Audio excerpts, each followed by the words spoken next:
I'm your host, Queen Evelina, and this is WQEB 97.3. We got another Takes episode for you guys. Today, I'm going to be talking to Yusuf Mohammad of the Sweet Auburn Music Festival. We're going to get into all the details and tell you everything you need to know in order to get involved. How you doing, Yusuf? Hi, how you doing, sis? Great. Awesome. Now, when did you guys start the Sweet Auburn Festival? Is it the same as the Sweet Auburn Festival? So, I don't know if I got enough time, but I will run a little history real quick so everybody understands. Yes. So, the Sweet Auburn Festival started actually as the Good Time Fest in 1986. It was an event that was put on because Auburn, so step back a little bit further. The name Sweet Auburn, it's called Auburn Avenue, but they got the name Sweet Auburn about 1962 by Fortune magazine. Because they said this was the best place for blacks to get money in the country. And, that was the word at the time. It was all sweet. So the word sweet was put on Auburn, so it became Sweet Auburn Avenue. That's where the name came from. Okay. So let's fast forward to 1980s when the crack epidemic hit the black community. Right. Ain't that sweet around that time period for us. Okay. So during that time period, it's a few individuals who worked in the community wanted to revitalize, renew, and restore the community. As a result, they wanted to put together an event they called the Good Times Fest. And the Good Times Fest was to invite people out to just say that the community is still good and we can come together, we can grow and change this out. So they invited James Brown down to do a concert along with the festival on Auburn Avenue during that time period. They were expecting about 400 or 500 people, 5,000 showed up. As a result, they continued to do it a few years and it kept growing and growing, and then it would change ownerships over time. In the 90s, there was a brother named Mr. Charles Johnson, man, Allah rest his soul. He took over it and started doing an event down there. And he developed and grew out the Sweet Auburn Festival, which takes place in the spring. However, around 2010-ish, he got cancer. And he passed. But before he passed, my father and him were working together, and they were doing some joint partnerships and continue to grow it out, try to make it a little bit more better. We started doing a fall festival because he wanted to expand it out. So we started doing a fall fest and they were doing a spring fest. But when he passed, there were some differences between the new ownership of his children and my father and splitting a business. And when the business split, I said, well, I want to continue to do this. And as a result, I developed, and along with my team, we came up with the Sweet Auburn Music Fest. So the idea for us doing the Sweet Auburn Music Fest is that there are many things that separate us as a people: color, hair, shoes, clothes, money, eyes, glasses, whatever. We find anything to discriminate between each other. Sure. Discriminate. Yeah. And looking at it, I went to school in Kentucky, a school called Berea College, and that thing was unity and bringing development and growth. And as a Muslim, it's the same thing. Let's just join together and quit finding a way to separate. Let's try to bring the community together. So there are many things that separate us, but there are a few things that bring us together. Two things that bring us together mainly is good food, great music. Or is it good music and great food? Either way you like it, they come together. Yeah. When you put the two together, you have a kind of a party. But you put a philanthropic undercurrent to the event, it makes the event even better. So people are now partying with a purpose. Right. They're coming out to be able to find something and not just another chicken wing and shape out the event and somebody told me one day that this is the event that when you come out there, you're coming to either, find something out, discover something new, but you're not coming with intent, but you want to leave with something new a little bit, most people. October is Breast Cancer Awareness Month. Right. So that's the month after our event. We always try to put something about awareness in there, health awareness. Then voting comes up right after that. The major voting elections is always about 6 weeks afterwards. And this is one of the last major events outside. So we put voter initiative in there. We put something about education and health, community development, awareness. We always try to throw something in there so you may not see it. When you go back, oh yeah, I remember talking to this community official, or I remember talking to this doctor over there about this at the festival. You picked it up. Didn't even know you picked it up. True. That is very true. Okay. We never thought about it like that. So I've always wondered because there are two different titles, and I don't know if it was the same or connected. So thank you for breaking that down for those who are not familiar with Sweet Auburn Festival or the Sweet Auburn Music Festival. And now we know the difference between the two. Yes, ma'am. So my next question would have been actually, what trend have you all set in the community that wasn't going on before? And I guess it would be the community initiatives that you've actually added to the festival. Now, did you always, prior to taking over the reins, after your father, were you doing event planning or throwing parties or anything prior to that? So I have a very diverse background, being honest. I went to school for management. Okay. But in school, I started DJing. Mm-hmm. So DJing and throwing parties in Kentucky is different from DJing and throwing parties in Atlanta. Especially in 2000, before the development of technology, you had to get music from home and find ways to do so. It was fun though.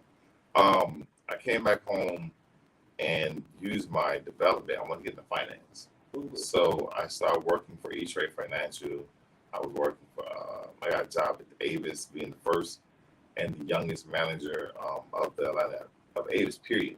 So I was the manager of the Atlanta Airport at 23, right? So I did that, and then a few other jobs, and then I landed in banking.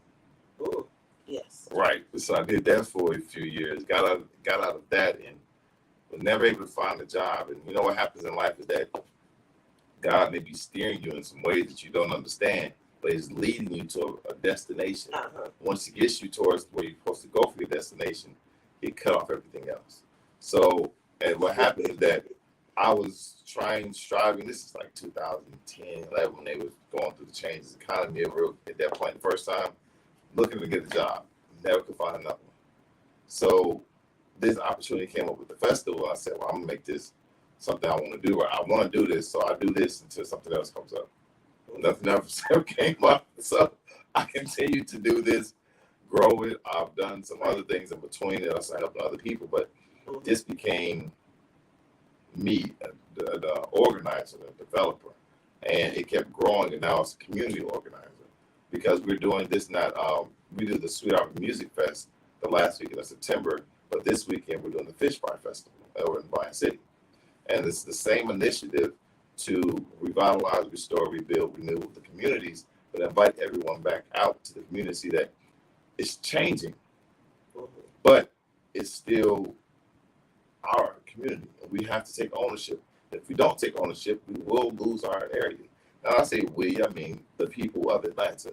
Right. I mean Black, white, Puerto Rican, Asian. I'm talking about us as the Atlantans and not those interlopers that are now coming in saying, this is our area. You just got here yesterday. How you going to tell me how to live in my community? Right. So that's what we do. I'm into community organizing and developing. The company's FC Entertainment. We are a marketing, event planning, and branding company, really consulting more than branding company. And we take your idea to develop it into something bigger and better. You have the ideas in your head. I'm going to extract it out your mind, put it on paper. Let's develop it on paper, and then I'll make it into a reality. Okay. Yeah, so you basically have taken all the experiences that you had prior to the festival, and turns out all of those varied skills, from finance to DJing to actual management, been able to apply it not only to the Sweet Auburn Festival, but then expanding into a full service, brand marketing, I guess we can call it brand marketing, event planning. This is all hospitality at the end of the day. That's what it is. Industry, but for the people, like you said, for a purpose. That is so interesting. Now, what would you say was probably one of your biggest mistakes? Like, if there is a moment you could take back, or that I would say was probably the biggest lesson that you learned, because sometimes we say there's no mistakes, they're just lessons, or God is testing you. Nah, there are mistakes in life. Okay. As I'm learning, there are mistakes in life. I was taught that we plan and God planning is the best of planners. Right. However, at the same time, we are given free will. We're the only human beings are the most unique individuals in life, in the world, in the universe, period. we are the only ones that are having given free will to choose what we want to be. You will never see an ant trying to be a bee trying to be a spider trying to be a fish. All these individuals walk in their own nature of who they are and what they are. Mm-hmm. Human beings are the only ones that say, well, I was born a man, I want to choose to be a woman. I woke up this morning and God told me that I need to be a minister. However, I want to go out and be a rapper. God told me that I should have children. But I have children in my life, but I don't want them because I want to go out and be a freelancer. So I'm going to give my children to this person over here, let them adopt them and hold them. We run from whatever it is that we were supposed to be doing. I may be saying it's wrong, so please, I'm not trying to offend anybody, but I'm giving you the outline of where I'm going. Mm-hmm. Outline is free choice. Mm-hmm. And the free choice allows us to make mistakes. Yes. That you look back on later on and be like, maybe I should have done that before I did it there. But maturity, not older, maturity helps you develop and grow. So my mistake, getting back to your point, in my life was rushing. Rushing. Once you understand that things do out of due season do more harm than good. Once you understand that in your life, get message. But once you understand that in your life, you will slow down. And I'll put this in a perspective that everyone who sees this can understand. I am 39 years old. I remember when I was 18. I remember when I was 22. I remember when I was 13. I remember when I was 5. I remember down to I was 2. I remember different parts of my life. I can tell you what's going on. At 39, you look back and go back and say, man, when I was 18, I did this. I wish I did that differently. Look back when you were in college, like, man, I should have paid attention more when I was in school. There's different parts in your life that you say, I wish I would have done better. Mm-hmm. They are mistakes because we chose not to do better. Mm-hmm. We chose to do what we were doing at that time because as the Bible says, I think the Bible says, well, God killed a man. Excuse me, well, man killed God. And all of us are answer quickly, girl, what? No, we won't. I would kill God. If God came to me, I would, oh my God, I'll be there for him. But that little voice inside of you that was telling you to do something and you ignore it, every time you ignore it, you're killing them off inside of you. So the mistake that I had to learn, develop, and go back and understand, don't rush. Things come when they're supposed to be in life. They're not supposed. You want to be a millionaire today, but if God gave you $1 million and you won the lottery, what happens? Most people win the lottery, be broke within a few years. But a person who went out and earned it, learned how to get it, developed his business and grew it, became a millionaire over a few years, they'd never lose it because they understood what it took to take it. I mean, what it took to get it, and most of them are not going to go back. And if they go back, it's because of a mistake. Or a business that something went wrong, but they're going to correct it the next time and do it again. That is very true. So my mistake is just being rushing. Wow. Okay. So what's a quote that kept you motivated? Ooh. Because obviously there's been a lot of challenges. Ooh. I live by quotes. My mom always said, you live by quotes, but do you go by quotes, but do you live by them? So, maturity, you start to listen and be like, you're right. One of my favorite quotes, though, is, I forget the man's name, but I always remember the quote. The quote is, I'm going to give you a couple of them. One, the more you help a man to the top, the closer to the top you get yourself. Again, the more you help a man to the top, the closer to the top you get yourself. By volunteering and helping other people do what they need to do or want to do sometimes, it puts you closer to your own goal. You just don't even know it. So help other people. Giving back. That's why you see so many people giving back nowadays. You see the philanthropists, the billionaires, they give back. It's not because they have to, it's because they choose to. And a lot of times people say, well, I did it all by myself. That's the biggest lie in the world.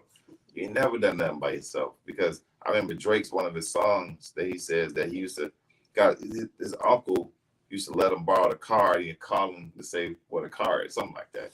But that's his uncle helping him do something. So along the way, the brother had help. So that's always one of my favorite quotes. Another quote my father and my mother tell me all the time is that be what you want others to be. Now that's the maturity I have to understand too. Again, be what you want others to be. Leaders show by example, not by words. So if I want some people to do something for me, 9 times out of 10, they have to have seen me doing something and say, well, he did it. Why can't I?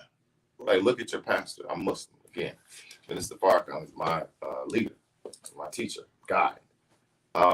And anything that the ministers asked us to do as Muslims over the years, he does it. I can look back and say, if the man said he wanted us to go out and go fishing for some people to uplift the community, check his history. He's doing it. If I wanted to go back and say, well, my favorite entrepreneur, Master P, everything that man said he was going to do, he went out and first did it himself. I'm going to be a rapper, so I'm going to get me some good rappers. He became a rapper. I want to be a businessman. I want other folks under me to be businessmen. So everybody taught to be a businessman, but the man became a multi-businessman before. So he led by example to show other people, if I can do this, you can do this. So I'm going to give you those two. I'll be running down a litany of words right now. My God, Okay. time. Cool. Now, obviously, COVID has put a damper on everybody else's plans. How has the festival managed moving forward with all the new health criteria? So COVID is real. Mm-hmm.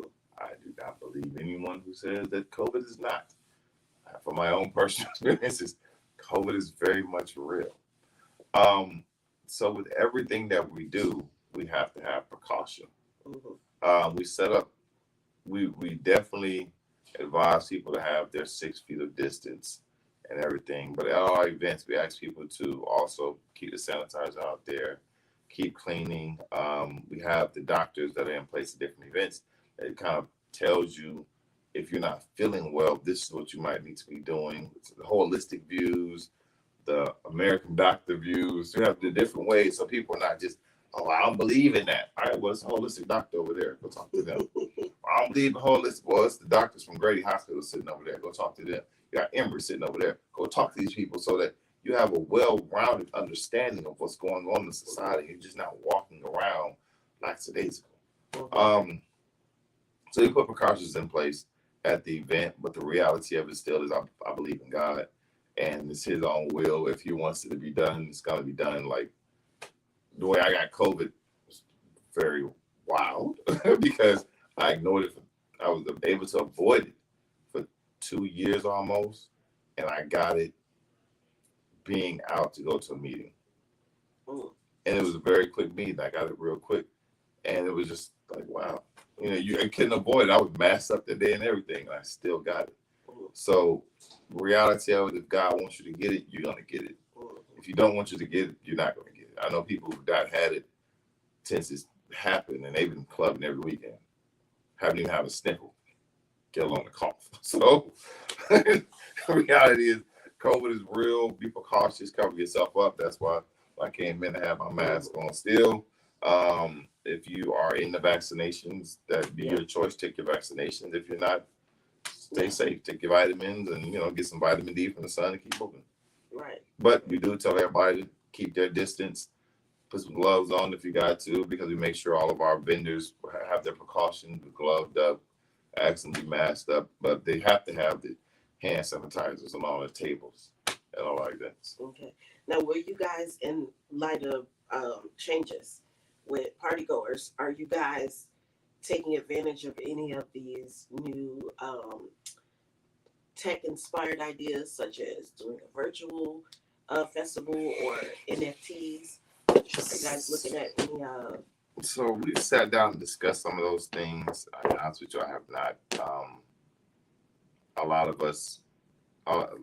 my people have not really gotten into it because, You know, everything now is a new niche and a new niche and a new niche, and the new niche may be there for a few minutes and then it's gone. So I believe in how staying in the lane and how develop and grow within my lane. And yes, the online parties, the online conferences, those actually very much work. So we have incorporated some of those things into some of our other events, but to switch them into what's already been put into existence is very much difficult. Imagine the Sweet Art Music Fest. We're not doing it in person this year. We're going to do it all live online. That'd be a little like, what's going on? So what we still do is we're working to more live stream them that we've been doing. So those who don't want to come to the event, you can still participate and join by watching the festival online. But the experience of it is still not there. You want to be out there. That the energy, the vibe that's going on, and what we have going on this year, you definitely want to be there. Okay. Well, who are some of the people that you guys are bringing out? I'm only gonna mention one. Okay. I'm excited about this one. Okay, who you excited about? So this year, so on Sundays, because people, you're busy, you work, you're not allowed to, you can't make the service. So a good brother in the city of Atlanta, or in the Atlanta metro area, Pastor Jamal Bryant. Right. So I reached out to him and asked him would he mind doing church on Sunday outside.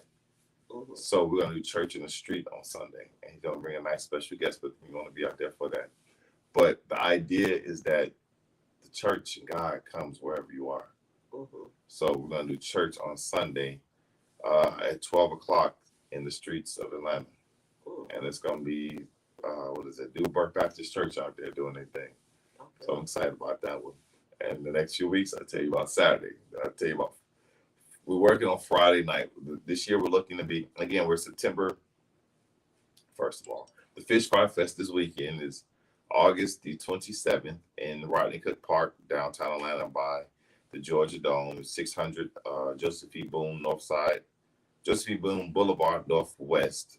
Come out there and join us from 11 a.m. to 7 p.m. The Sweet Art Music Fest takes place the last weekend of September of every year, which is September the 23rd, 24th, 25th. We're working on our Friday night, which should be the 23rd, and if we do that right, it's going to be fabulous. I don't know if we're looking to have a special guest come out there and perform for that evening. It's a beautiful day. We just want everyone to come out there and enjoy themselves, meet old friends, make new friends. True. That is very true. We've made some business connections being out at different festivals and stuff. So we definitely recommend it. All right, guys. That's all the time we have here with Yusuf Mohammad. Make sure you guys check out the Sweet Auburn Music Festival. I've been your host, Queen Evelina, and this was WQEB 97.3 Tastemakers. Stay tuned for more. So I want to do the last little clip for my notes. You said what? The brother, who I was going to do it, I'm going to put my name on there because he didn't do it. Oh, no, it's here.